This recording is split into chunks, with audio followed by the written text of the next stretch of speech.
Hey, GM everybody. Welcome to our Developer DAO fundraising workshop today on practicing your elevator pitch. Hey, GM everybody. Welcome to our... Sorry about that. A little echo there. So today we'll be practicing our elevator pitches for your projects or for yourself. This is going to be a really fun workshop. Hopefully it'll be interactive. Would like to invite some of the participants who are here with us live on YouTube to join the workshop. If you would like to practice your pitch, I think it'll be a lot of fun. Few announcements before we get started with the workshop. So this presentation is going to be recorded and the slide deck will be shared, so don't worry about taking notes. It's our final Developer DAO fundraising workshop of 2022. Sad face. It's been a lot of fun. Hopefully we'll be back in 2023 to do more of this with you guys, because it's been really fun. It's been really rewarding, and we're cultivating a community around entrepreneurs and fundraising and Developer DAO. And we want to keep this momentum going. Hope you keep building 2023. You can view all the recordings from our past workshops on the Developer DAO YouTube channel. You can join Wickus and me for fundraising office hours every Monday and Friday at 2 p.m. UTC and Voice Chat 1. Check out the friendly funders list for Web3 grant programs that we know well. These are all funders. This is a hyperlink to a Google Doc. These are all funders who we've actually met. We have contacts with the people managing the Web3 grant programs, so we can make connections for you to them. It seems like a good fit for them and for you. Check that out. Let us know if there's a grant program that you're interested in. You can either join us for office hours to talk about it, or you can post questions and updates about your fundraising efforts in the Fundraising General Discord channel. You can reference the Developer DAO fundraising guide for all things related to grant fundraising. This is a Notion wiki full of all the resources that we've put together over the last 4 months, answers to all the questions that we've received. And there's a new page on Notion where you can sign up to have a meeting, a one-on-one meeting or a team-on-team meeting with Victor Wickest, our man behind the scenes who makes all of this possible. You can meet with us and talk about your particular project. One other little announcement. Please share in the chat if you're here live. Post questions. Share what you're thinking. Join in the discussion. This will be just a more fun workshop. The more interactive it is, the more active you are in the chat. And like I said, we'll give our live participants the opportunity to join the workshop later on and practice your elevator pitch. So far, just a lot of good vibes in the chat. No questions yet, though. All right. So before we get to our objective for today and what our agenda is and the workshop activities, we need to take a second and just get in the right mindset for this elevator pitch workshop. And the mindset is to accept that we are all selling all the time. I think, at least for me, a lot of the time when I think about sales, I don't feel great about that. It's not something I want to be doing, being a salesman. There's just kind of I don't know, a stereotype that sales is sleazy work. But to be able to successfully give an elevator pitch and to achieve the objectives of an elevator pitch, you need to accept that it's okay to sell and that we're all selling all the time. Let me give you a few examples. This morning, I sold my dog on going for a walk in 0 degrees Celsius weather. It's very cold outside, but we need to go for a walk every morning. And my dog, she's curled up on the couch. She's pretty lazy. She didn't want to go outside. She knows how cold it is. So I had to sell her on that. My first job as a teacher was really a sales job. I was a fifth grade teacher, but in reality, I was selling math, reading, writing, manners, work ethic, be nice to each other, sit in your chair, don't throw that to 25 10-year-olds every day. Being a teacher is a sales job. I didn't actually see it as that back then, but much later, after I'd left teaching, somebody who I was working with pointed it. He's also a former teacher. He pointed it out, like teaching is a sales job, and once you've been a successful teacher, you can sell anything to anybody because it's the hardest sales job there is, teaching elementary school. As a project manager for a Web3 platform build, I'm selling myself in every meeting as someone who is organized, who's diligent, who knows what to do next. I'm not selling myself. I don't have a presentation where I'm trying to get the client and my colleagues to buy me every day, but just the way I present myself, the way I show up, the way I interact in these meetings, I am inherently, implicitly selling myself every interaction I have. My profile pic, all of our profile pictures on Twitter, on Discord, we're selling ourselves as we have good tastes in NFT art. On LinkedIn, we're selling ourselves as, look at me, I'm put together, I'm someone that you could hire or someone that you would want to work with. So, our profile pictures are a sales pitch. Let's just accept that we're selling all the time. It's okay. Every day, throughout the day, we're selling ourselves. Let's just embrace that. It's part of life. Accept it, and then we can proceed into working on elevator pitches. Got some chatter. Sean from Singapore says, "How do you handle rejection? What's your rejection therapy?" Good question. I think that it's easier to handle rejection when you're expecting it and when you're accepting that rejection is going to be much more common than acceptance in almost everything. Almost every thing that you do, the probability of being accepted is going to be lower than the probability of being rejected. I always go back to like dating, or like trying to date, and how many people you talk to or how many people you ask out, versus how many dates you actually get. And so, like, if you can't handle rejection, you're probably not even going to ask people to go out, and then you're never going to get any dates. So, yeah, just I guess kind of expecting that rejection is going to happen all the time, and it's fine.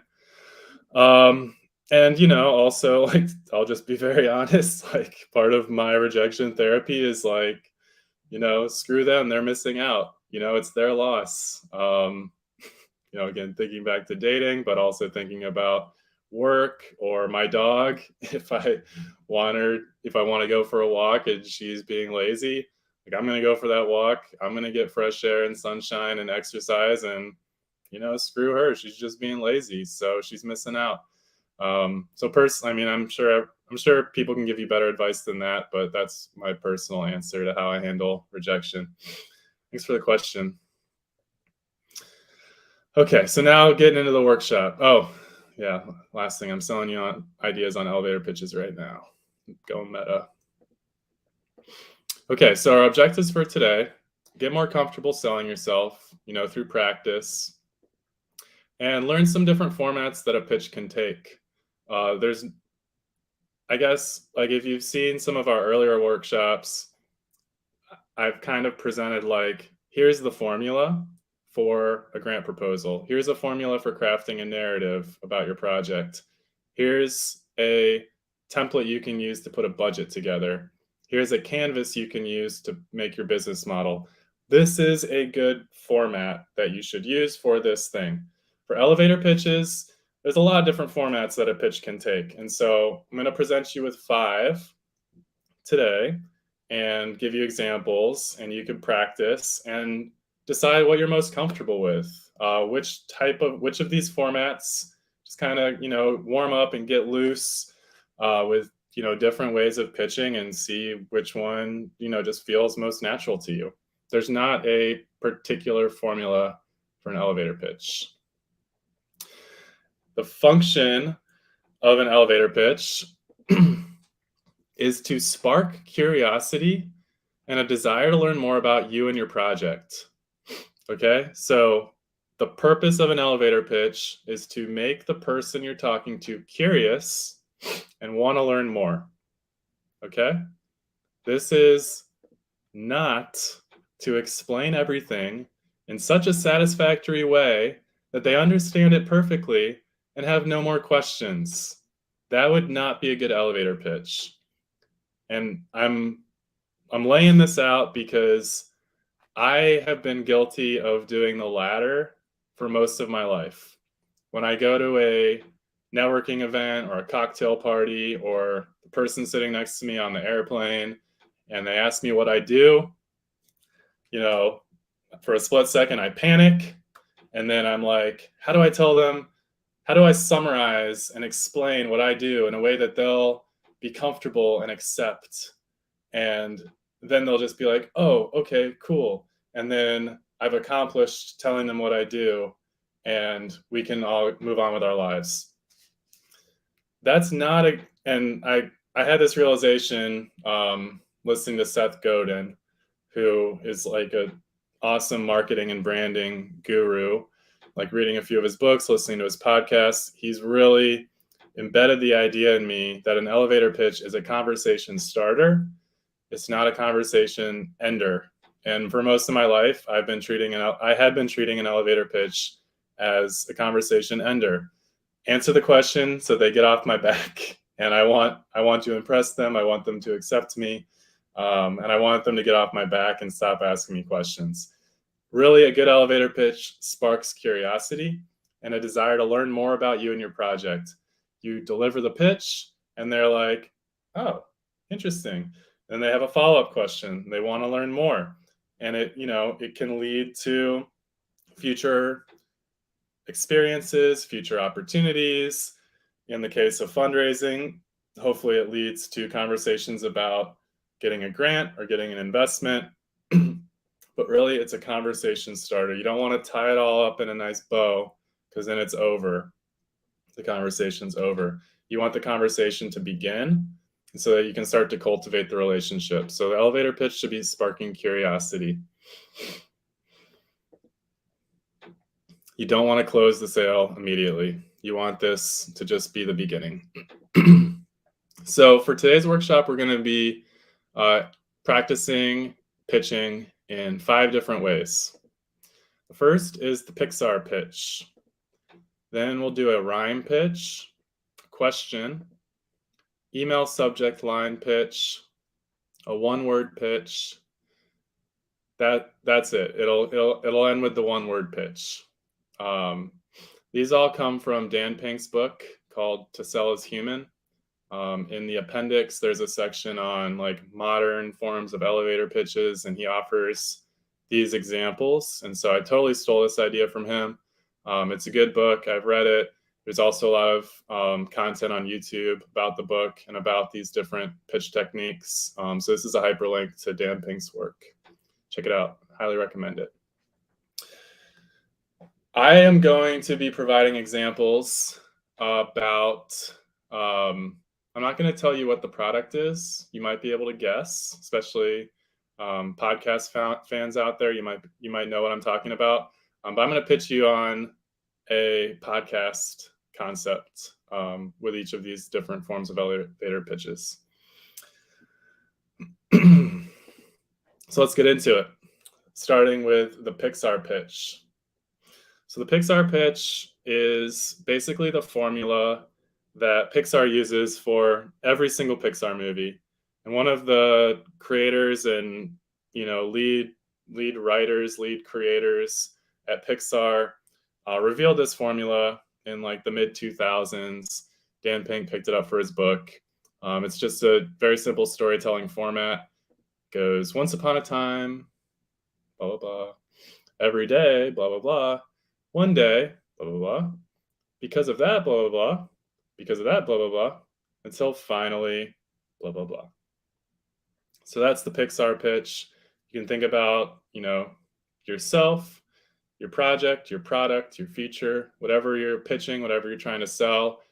Think about offering it in the form of a story like this.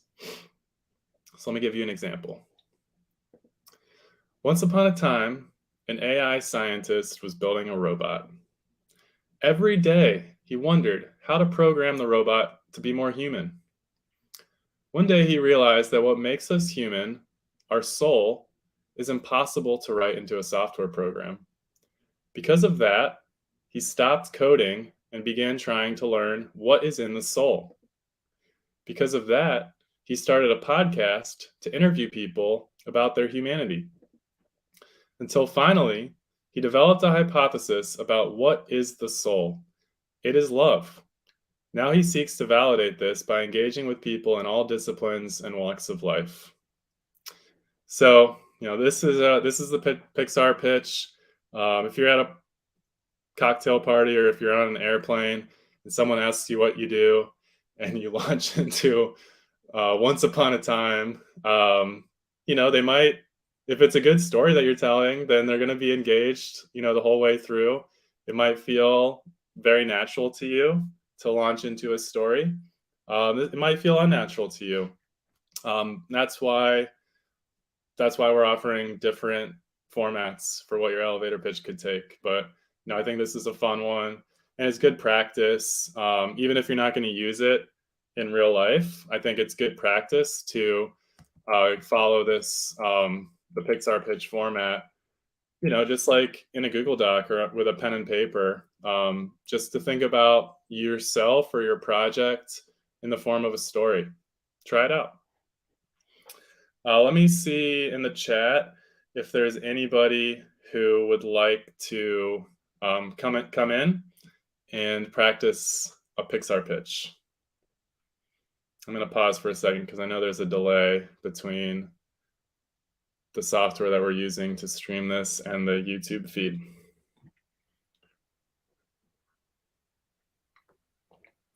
Okay. 0x Dgens Taco Bites. Come on in. Victor, can we provide them with a link to come into StreamYard? Thank you. So Taco Bites and anybody else who wants to practice this one or any future ones, follow the link and come on into StreamYard and Victor will hook you up so you can talk.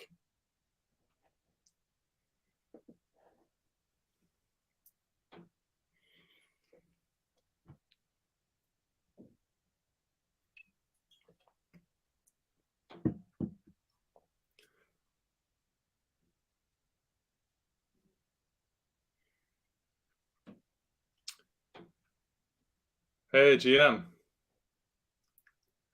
Is your audio working?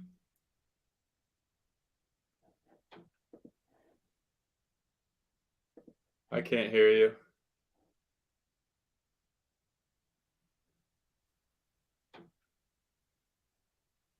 What do you think, Victor? Okay, one second.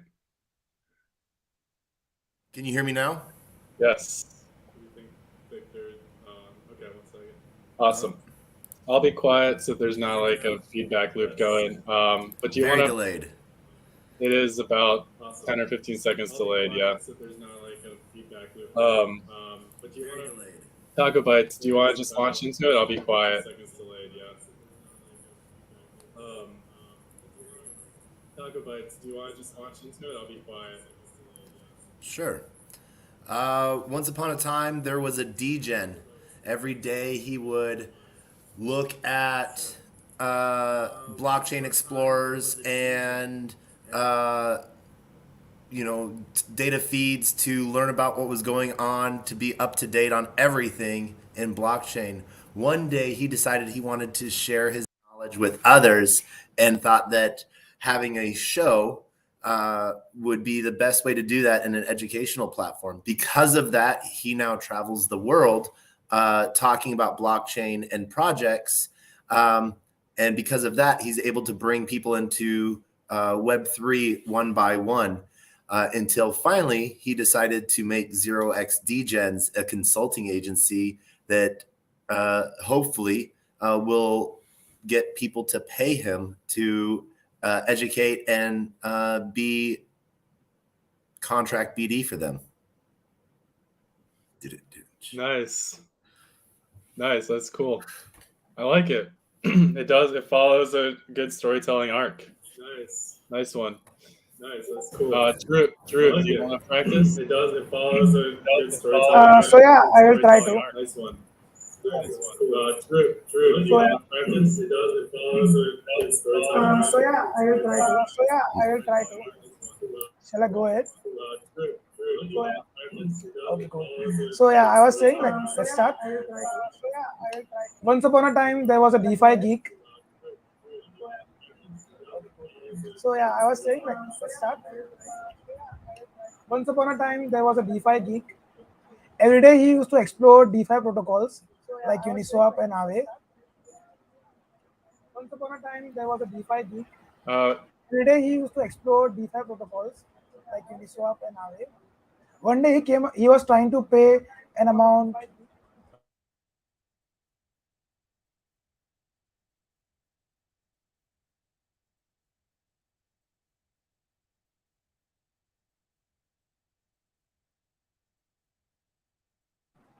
Yeah, I will just start again. So yeah, once upon a time there was a DeFi geek. Every day he used to explore DeFi protocols and crypto. And one day he was trying to pay amount to his friend, but yeah, because of that he came across a problem that the experience was not that good, the payment experience. Until finally he came across a solution that maybe we can improve the payment experience in crypto, and that's how he came up with the idea of creating a payment infrastructure on blockchain.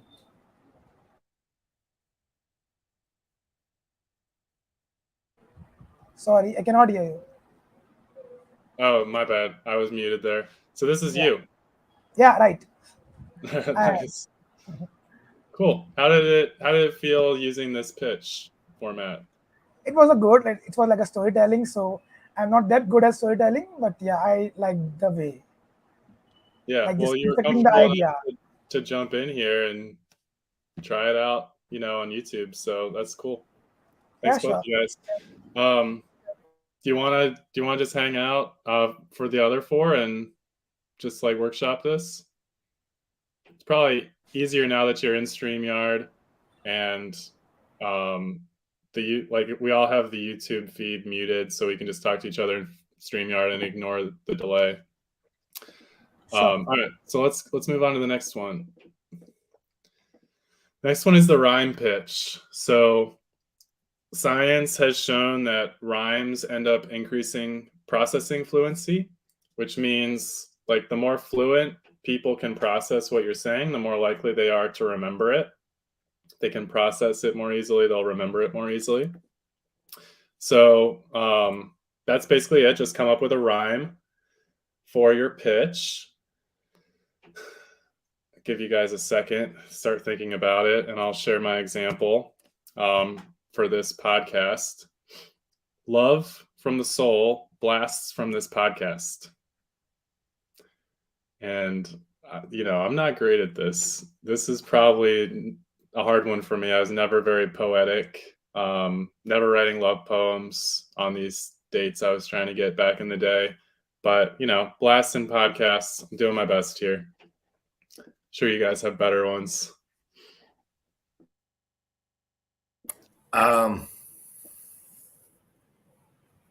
My rhyming pitch isn't really a rhyming pitch. It's more of a sound bite.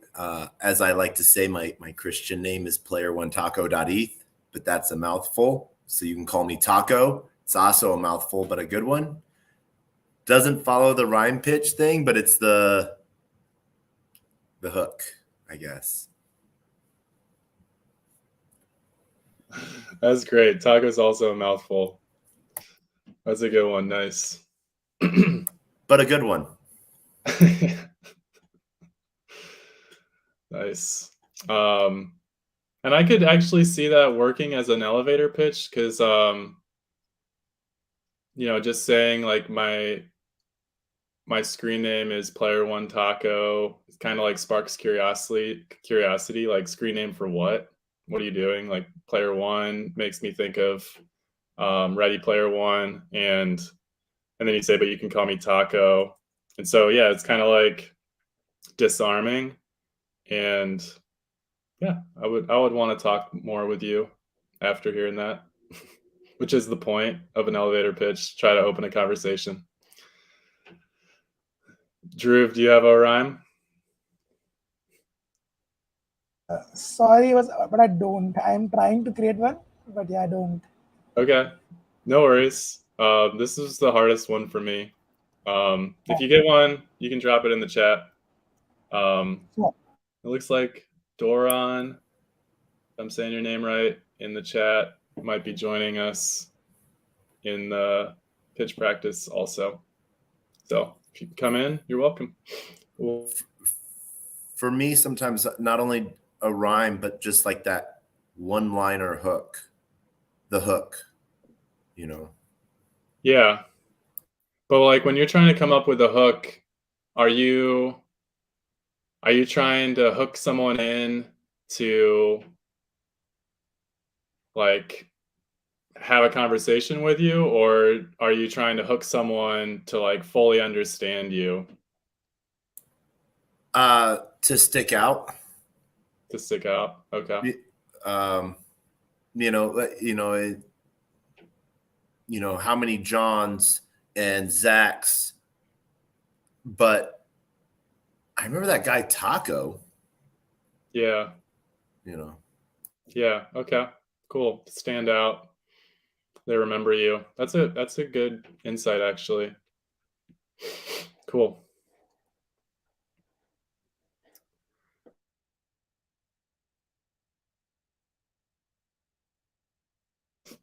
All right. Let's move on to the third format, the question pitch. So the idea here is, again, we're trying to initiate a conversation. We want people to speak with us more.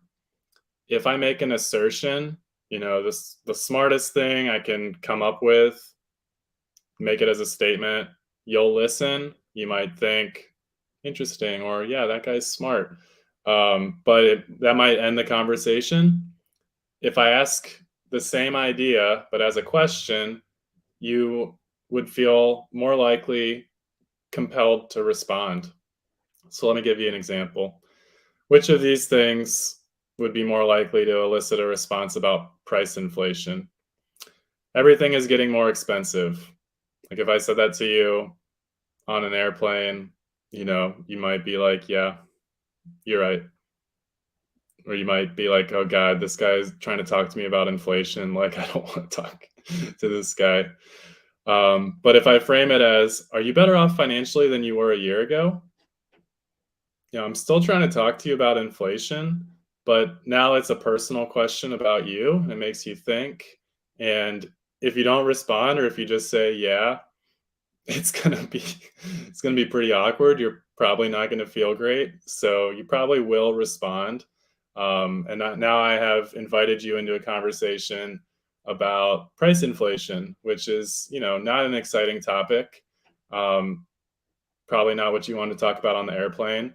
But because I framed it as a question, because I asked you about yourself, it's more likely that you will engage with me in this form of a pitch.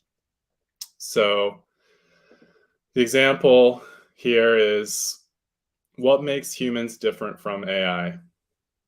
That's the pitch in this format as a question. So Taco, Drew, and welcome Doron. You guys have any ideas? I got one. Yeah, I got one. Yeah. So, do you want to pay at McDonald's or Amazon? At Amazon in crypto? Do you want to pay Amazon and McDonald's in TikTok, you said? In crypto, sorry. Oh, in I'll just repeat this crypto. time. Yeah. Do you want to pay at Amazon and McDonald's in crypto? Yes. Yeah. So let me help you. But how would I do that? Okay, Yeah. cool. So we are creating a payment infrastructure for that thing. Nice. Okay, cool. I want to learn more about that. Yeah. Thanks, Drew. Taco, do you have a question pitch? What is it you're looking to try to do here? So you want to try to learn about them, not even try to start the conversation about what you're doing. No. What I've found is generating value for them rather than asking them first for something. I'm following the marketing principles that were originally first made by everyone that got into sales, but like Margaret something, I forget her name.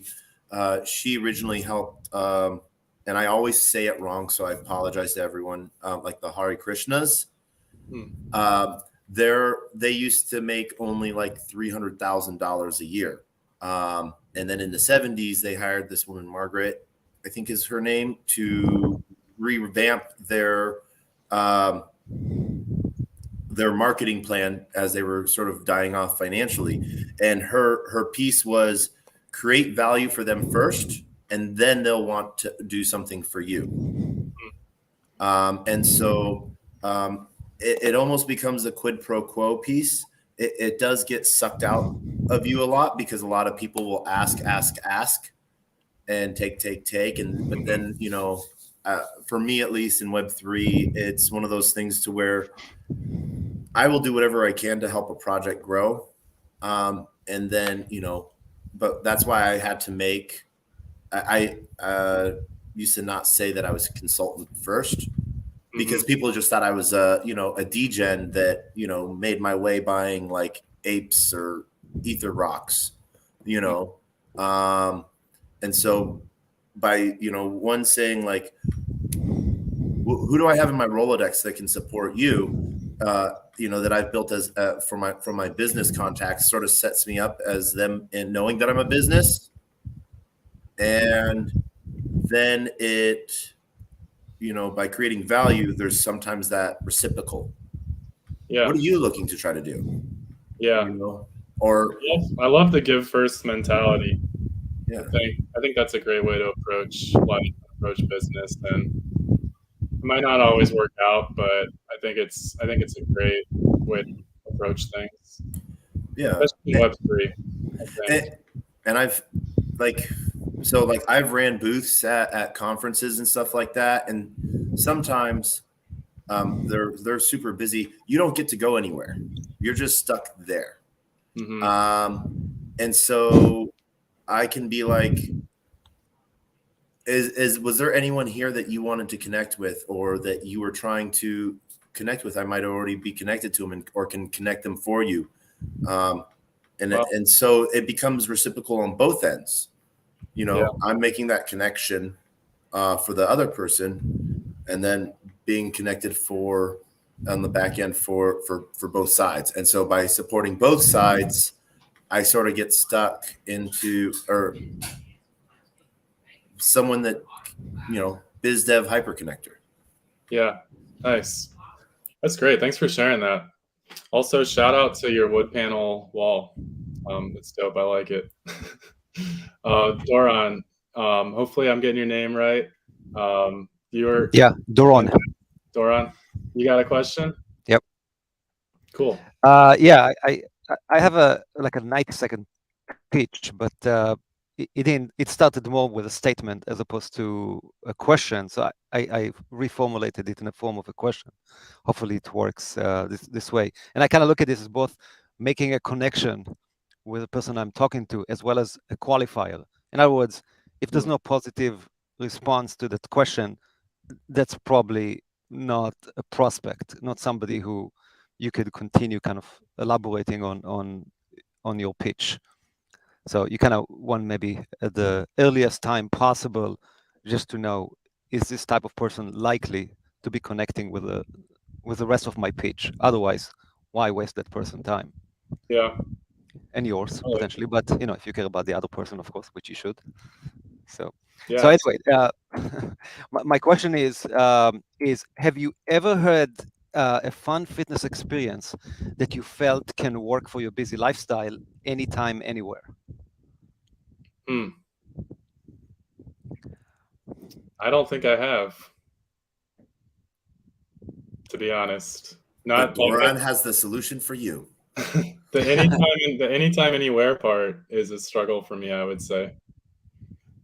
I have experienced fun fitness, but the anytime anywhere thing is kind of hard. Yeah. So maybe it's an overqualifier. I could have omitted perhaps the anytime, anywhere at the end of the question and just say it would be, have you ever Well, no, I had, mean, or would you like to have? you got me in. You got me Yeah. in, which is the point. Right. I don't know if you wanted me to say yes or no, but either way, Right. now So it's almost like it's a two-step thing. Once you say, no, I never had that experience, and if you get the impression that the person is not like, turning around and walking away, then you ask them the next question, which is, would you like me to explain how you can have that experience? yeah, exactly. Because I would expect a lot of people would say no, because Yeah, it's sort of overqualified, right? It's so specific. People will say, okay, up to fun fitness experience, yes, I had that. For my busy lifestyle, maybe. Once you say anytime, anywhere, forget it. Almost nobody would say that I've had something like that. And then yeah, maybe that's pique curiosity point, and then you can launch into a more lengthy conversation. yeah. I agree. Do you ever find that that's maybe too long of questions at once? Because then they're focusing on like the first part that you're trying to say, and then you're asking a question, then they didn't even hear that because they're trying to discern what you're trying to say. Like one of the things I've worked on with like pitch decks and helping people with pitch decks is too much information at once. The question that the call to action is lost because they're still trying to figure out what you said at first. Like breaking it down into 3 steps or yeah, I tend to agree. First of all, I just wrote the question right now, so I haven't had any opportunity to practice it at all. I just thought if I take my starting pitch and I formulate it as a question, it would just sound a better starter, as you suggested. I do think I agree with you. It needs more work, probably to be shortened. No, it got us in though. So, practice it, get some feedback, and just keep iterating. We got a few more to get to, so I want to hear from Russ. Thanks for joining us, Russ. Thanks for coming in. Yeah, hey GM.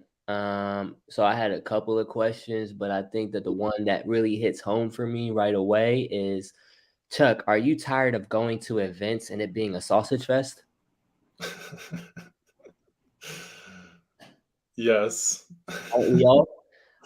So here at Proof of Vibes protocol, the very first Vibe to Earn protocol, we're hyper focused on quality verification or community consensus. And so through our platform, we're allowing users to rate people, places, and things and start earning for that. I think that, the idea really started around my co-founder and I, a wild night out at South by Southwest, and just wanting to be able to go to events and realize, like, what's the vibe real quick? Just a quick little vibe check, a litmus test of how lit the situation is. And so we realized that this needs to be in Web3. I'm tired of going to events and being surrounded by crypto bros and, them showing off their bored apes and being scared to talk to girls. Like, it is very, the vibes were off. And so we wanted to create a platform that not only allows real-time analytics for, events, but more so provide a simple loyalty rewards programs for brands and companies. And I think that that's what's important to us. Cool. Nice. Yeah, that was definitely like a question that hooked me in. There's probably a lot of ways you could frame that too. There, but yeah, it's a good setup for your pitch. I think it's audience specific too. Yeah, 100%. That's what I was trying to say. Yeah, audience specific. Because I just came from the Women of Web3 summits. Mm-hmm. Now So, that's solid, for sure. I love them. yeah. And Boys Club, they do an amazing job of diversifying the ratio. But I would say out of 10 events, 8 are male predominant. Yeah. So, I mean, yeah, and honestly, my first thought was like, I haven't thought about Sausage Fest in a long time because I've been married for a while. So, like, I'm not going to events trying to like meet single ladies. But if you ask me like, where are all the women in Web3, or if you said like, why are vibes so weird at crypto events? Because you might not know people's background or where they're coming from. So it's definitely a good hook. And there's the audience specific thing or audience agnostic thing. There's a lot of ways you could pitch what you're talking about as a question. Do you want events to be more inclusive? Yeah, I like that. 100%. Yeah. Nice. That way it gets people don't think you're slanted towards a certain way, and that what your goal is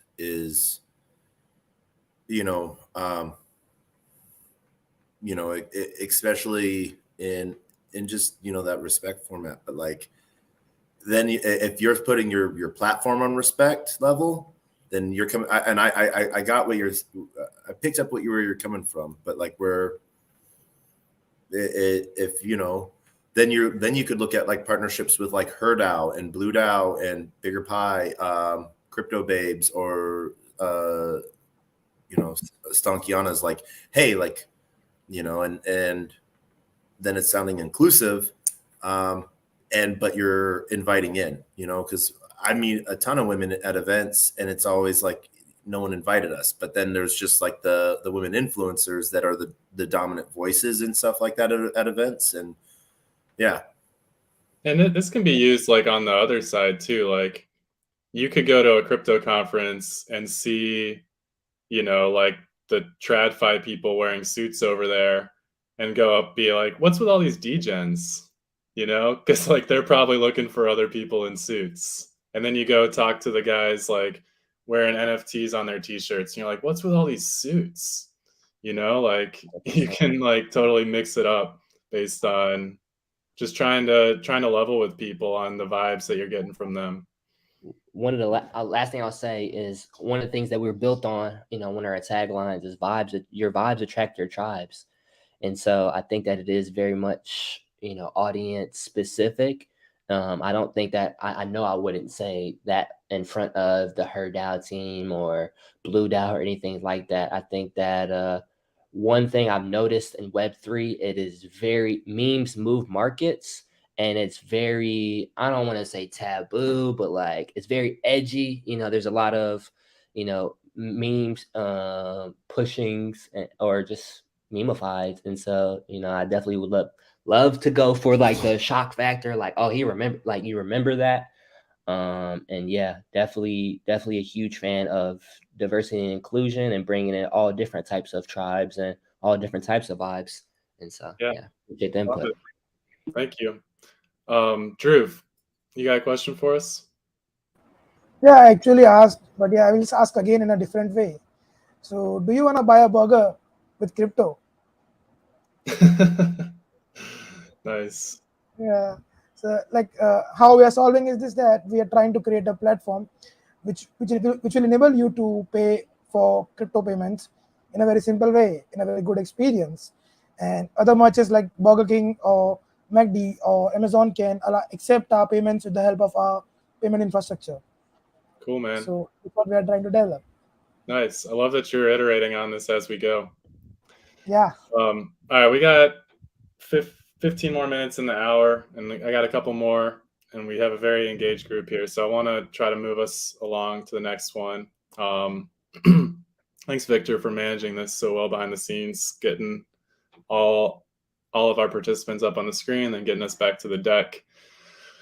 The next one is the email subject line pitch.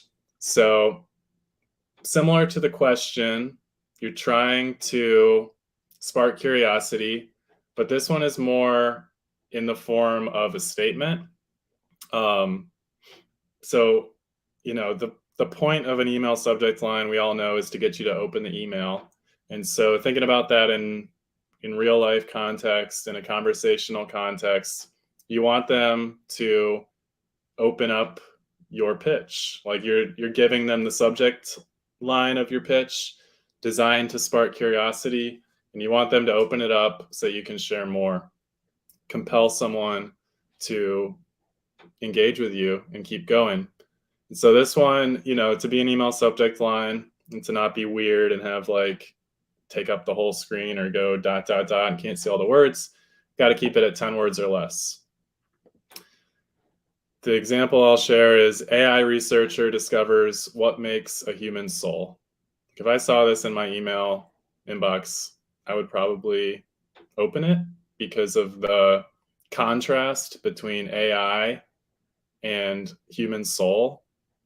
Makes me think like what's going on there. And then of course, whenever I see discovers, like, oh, something was discovered, something is new, makes me want to tune in. So my guys, Drew, Russ, Doron, Taco, any of you guys have a subject line in mind? You want to get us started? You can just go for it. Do you need a degen boots on the ground? No. Yeah, I could just say yes or no. If Yeah. I say no, then it's it's one of those leading questions that you need to pull a yes from. I love that you just went for it though. That you're willing to just throw stuff out there and see if it works. It's great. You don't have to be on the spot. If anybody else has got something in mind. I think I got something. Okay. Blockchain's first vibe to earn protocol ready to start earning for good vibes. That'd be too long for an email subject line. Or vibes on chain, I think. Just the first clause was enough for me. Blockchain's first vibes protocol. Like these words don't seem to go together. Right. I need to open up the email to see what the F he's talking about. I really love like the vibe to earn. Like that's been our like tagline, our go-to. And then vibes as a service as well. But Blockchain's first vibes as a service. Blockchain's first vibe to earn protocol. You got some good words to play with there. Good mix. Thanks, Russ. Taka, you came back off. I was thinking more along the lines, like a degen at every event, or something like that. I don't know. Okay, I see where you're going. Like a reporter. Yeah, like, well,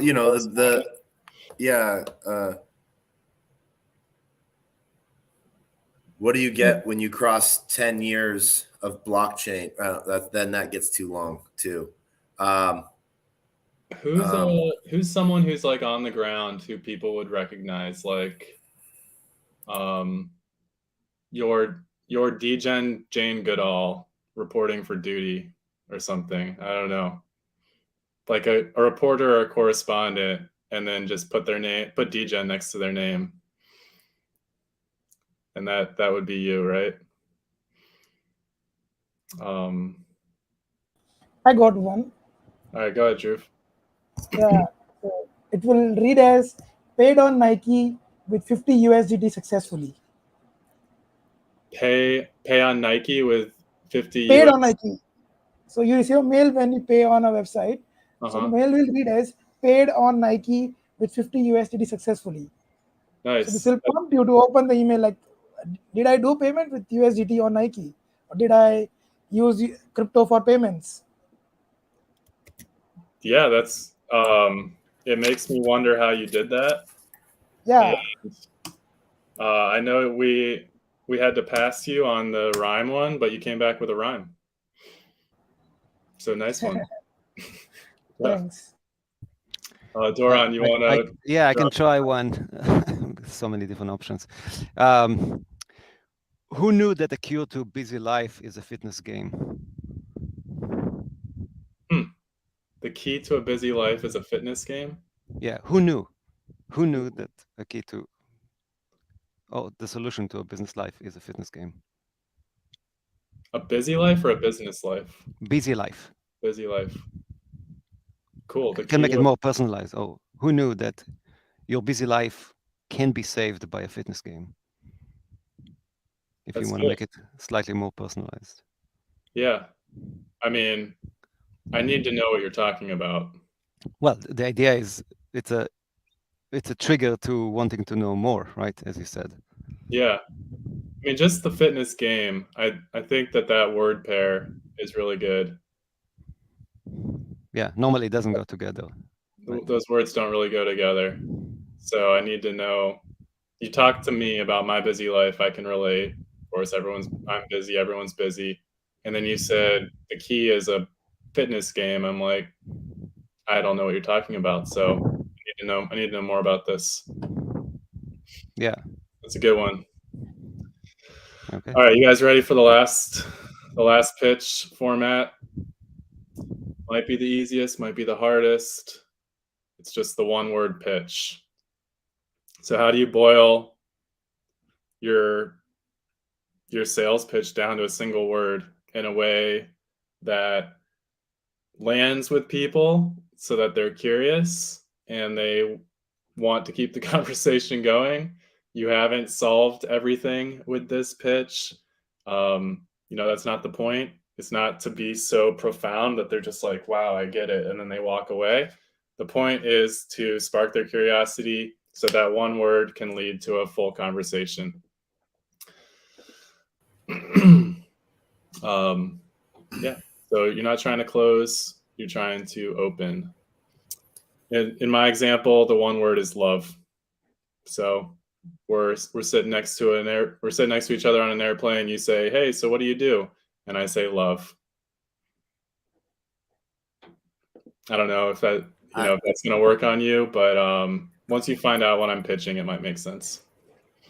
I haven't gotten it to one word. When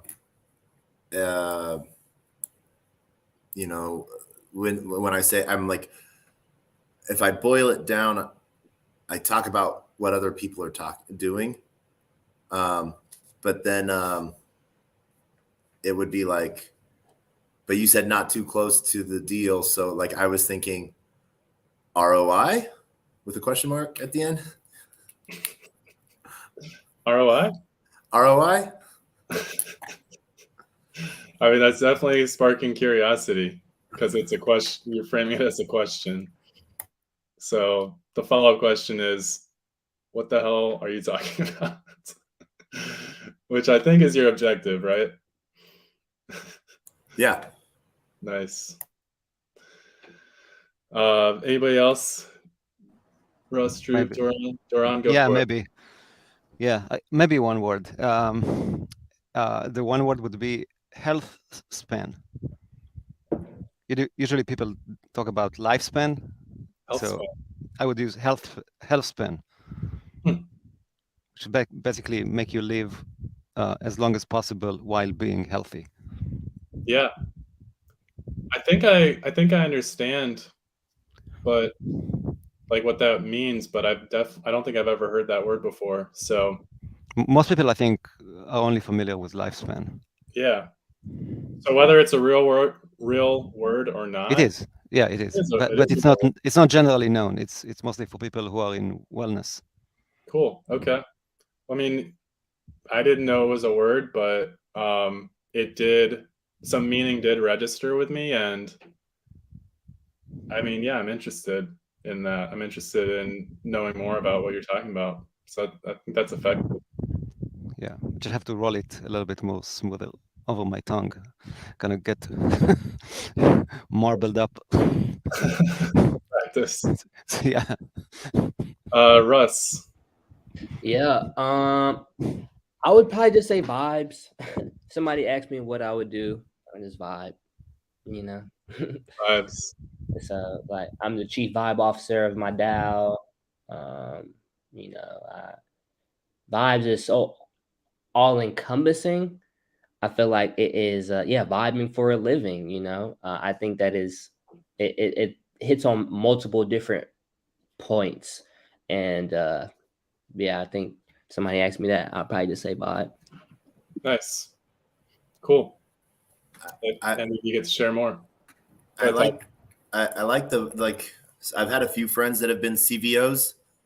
I think that that's starting to get not overworked.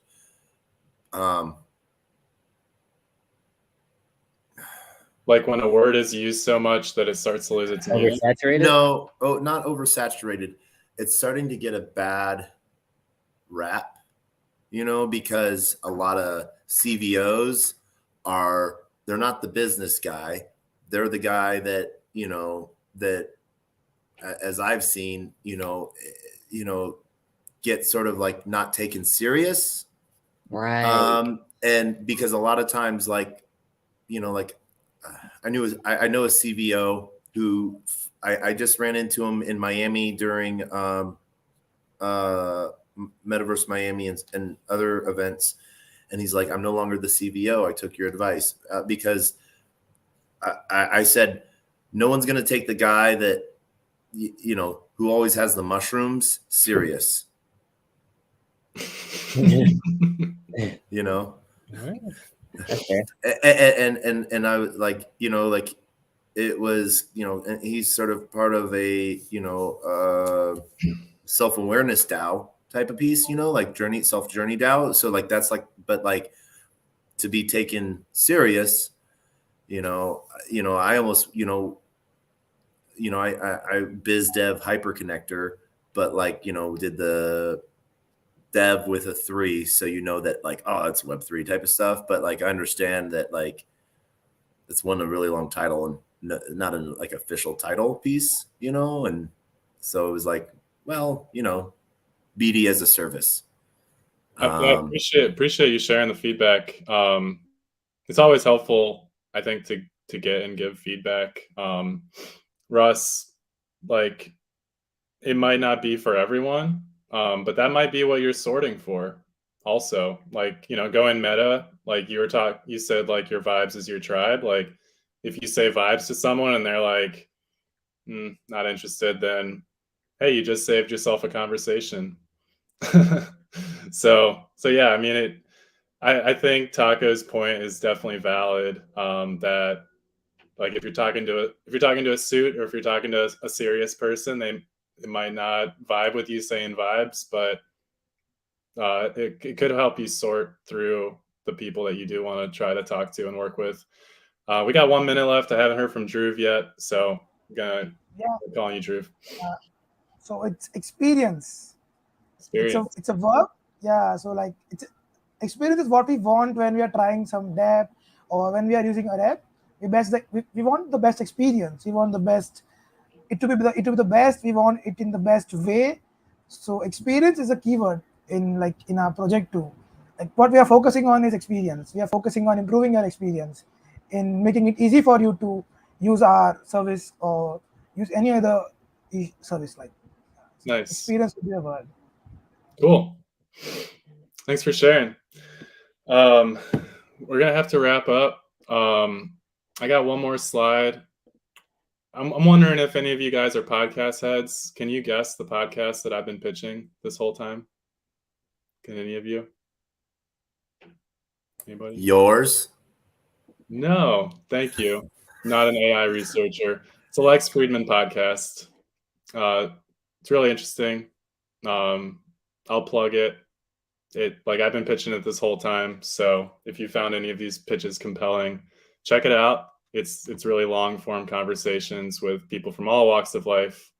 But yeah, he's an AI scientist at He's been at Google. I think he's at MIT now, and just talks to people about life and love, and he's trying to figure out how to program these things into computers.